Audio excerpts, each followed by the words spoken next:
লাইলাতুল কদরে কোন আমল আছে কিনা? সহিহ হাদিস দ্বারা প্রমাণিত লাইলাতুল কদরের আমল আছে। লাইলাতুল কদরের নিয়তেই সেটা করতে হবে। কি আমল? একটা আমল হচ্ছে সালাত। রাসূলুল্লাহ সাল্লাল্লাহু আলাইহি ওয়াসাল্লাম বলেছেন, মান কামা লাইলাতাল কদরি ঈমানান ওয়া ইহতিসাবান গুফিরা লাহু মা তাকাদ্দামা মিন যামবি। কেউ যদি লাইলাতুল কদরের নিয়তে সালাতে দাঁড়ায়, সালাত আদায় করে, আল্লাহ তার অতীতের যাবতীয় সগীরা গুনাহ মাফ করে দিবেন।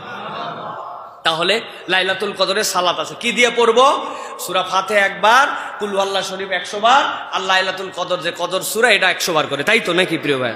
না রে ভাই, এরকম কিছু না, কিন্তু নিয়তটা রাখতে হবে ভাই। কারণ এটা রাসূলুল্লাহ সাল্লাল্লাহু আলাইহি ওয়াসাল্লাম স্পেসিফাই করেছেন যে লাইলাতুল কদর নামে একটা নামাজ আছে। অথবা আপনি নিয়ত করবেন, আল্লাহ আমি কদরের নিয়তে সালাত আদায় করছি, 2 রাকাত করে আপনার যা সালান আছে আপনি এটা পড়তে শুরু করেন প্রিয় ভাইরা। এইভাবে আপনি তেলাওয়াত করবেন এবং পড়বেন প্রিয় ভাইরা। 2 নম্বর একটা আমল হচ্ছে রাসূলুল্লাহ সাল্লাল্লাহু আলাইহি ওয়াসাল্লাম দোয়া শিখিয়েছেন। আয়েশা সিদ্দিকা রাদিয়াল্লাহু তাআলা বলছেন, লাইলাতুল কদর পেলে আমি কি করব? নবীজি বললেন, আল্লাহর কাছে বলবে, আল্লাহুম্মা ইন্নাকা আফুউন তুহিব্বুল আফওয়া ফাআফু আন্নি।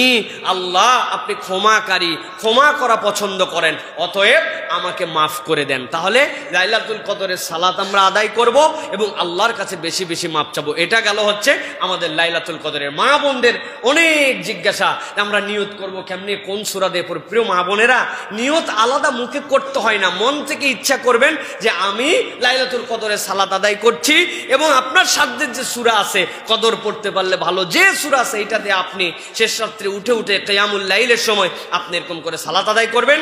আর সন্ধ্যার পর থেকে ফজর সারাদিনই আপনি কম বেশি এরকম আল্লাহর কাছে এই দোয়াটি করতে থাকবেন। ইনশাআল্লাহ আল্লাহ আমাদেরকে লাইলাতুল কদরের ফজিলত দান করবেন প্রিয় ভাইয়েরা। এরপরে আরেকটি বিষয় হচ্ছে যে বাংলাদেশের মানুষের কাছে কোনো ওহী আসছে কিনা যে কেবলমাত্র 27 তারিখই লাইলাতুল কদর? আমাদের তো ধারণা এরকম প্রিয় ভাইয়েরা। নবী করিম সাল্লাল্লাহু আলাইহি ওয়াসাল্লাম কি বলছেন একটু খেয়াল করে দেখেন। নবী করিম সাল্লাল্লাহু আলাইহি ওয়াসাল্লাম বলছেন, মান কানা মুলতামিসাহা ফালইয়ালতামিসহা ফিল আশরিল আওয়াখির। কেউ যদি লাইলাতুল কদর খুঁজতে চায়, কবে লাইলাতুল কদর এটা আমাদের জানার দরকার আছে না ভাই? এত দামি রাত আমরা জানবো না? লাইলাতুল কদর কবে ভালো করে বুঝে নেন। আজকে ফাঁস করে দিচ্ছি আপনাদের কাছে প্রিয় ভাইরা, লাইলাতুল কদর এই বছর কবে একটু বুঝে নেন। নবীজি বলছেন। কে বলতেছেন? ভালো করে কে বলছেন? সাল্লাল্লাহু আলাইহি ওয়াসাল্লাম। নবীজি বলছেন, কেউ যদি লাইলাতুল কদর খুঁজতে চায় তাহলে সে যেন রমজানের শেষ দশকের মধ্যে লাইলাতুল কদর তালাশ করে। কোন দশকে? শেষ দশকে। এরপরে রাসূলুল্লাহ সাল্লাল্লাহু আলাইহি ওয়াসাল্লাম বলছেন, ফালা ইয়াগলাবান্না আলা সাবইল বাওয়াকি। কেউ যদি শেষ 10 দিনের সব দিন না পারে, আমি নবী বললাম শেষ 7 দিন যেন বাদ না দেয়।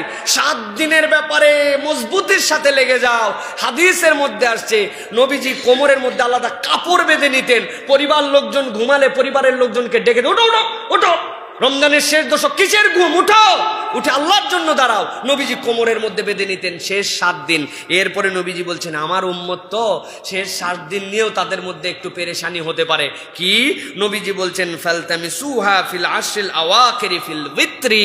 শেষ দশকের বেজর রাত, 21-এর রাত, 23-এর রাত, 25-এর রাত, 27-এর রাত, 29-এর রাত, তোমরা এই 5টা রাত যেন মিস করো না। ইনশাআল্লাহ যারা এই তালাশির মধ্যে থাকবে, আল্লাহ তাদেরকে লাইলাতুল কদর মিলাই দিবেন।